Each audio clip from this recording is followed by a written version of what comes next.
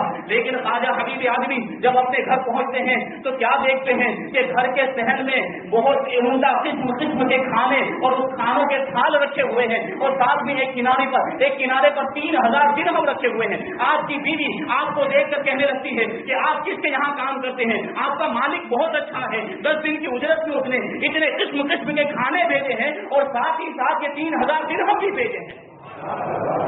خواجہ حبیب آدمی دل ہی دل میں کہتے ہیں کہ میں نے 10 دن تک اپنے رب کی عبادت کی، خلوص کے ساتھ اللہ تبارک و تعالیٰ کی عبادت کی، تو اس نے یہ انعام عطا فرمایا۔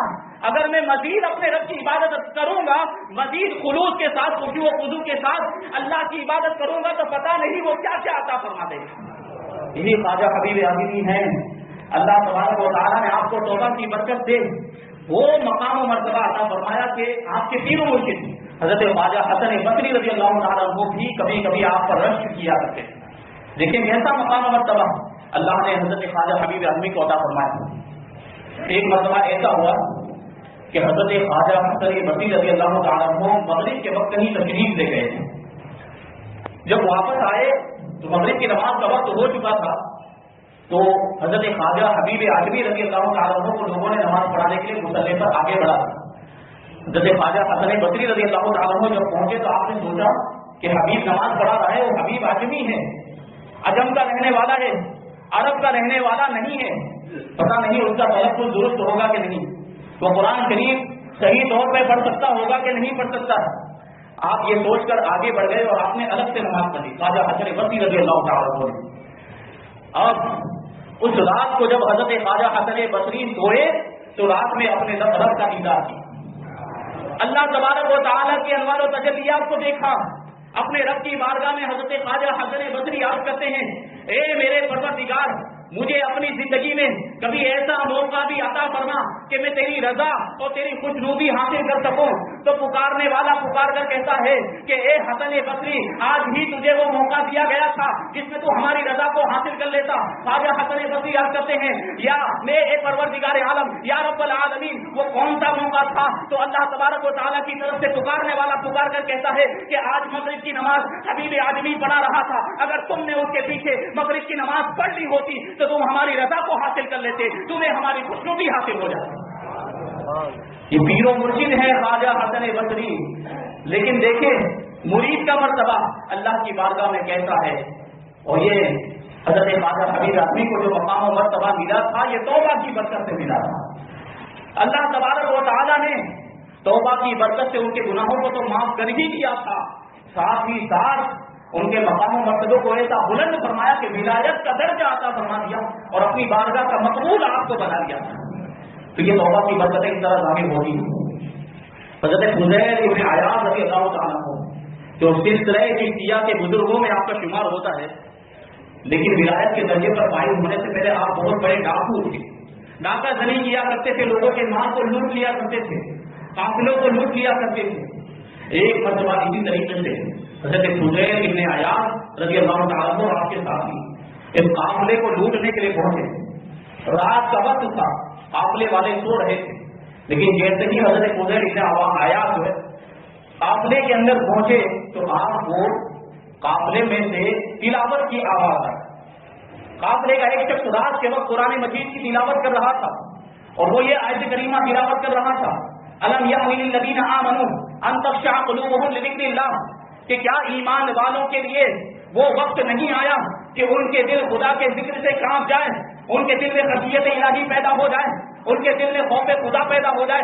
جیسے ہی اس آیت کریمہ کو حضرت فضیل ابن عیاض نے سنا، آپ کے دل کی دنیا بدل گئی، دل میں ایک انقلاب آیا، شرمندگی کا احساس ہوا کہ میں کتنا بڑا گنہگار ہوں، میں لوگوں کے مالوں کو لوٹ لیا کرتا ہوں، میں ڈاکہ زنی کیا کرتا ہوں، میں بہت بڑا گنہگار ہوں۔ دل ہی دل میں توبہ کا ارادہ کیا کہ آج کے بعد ڈاکہ زنی نہیں کروں گا۔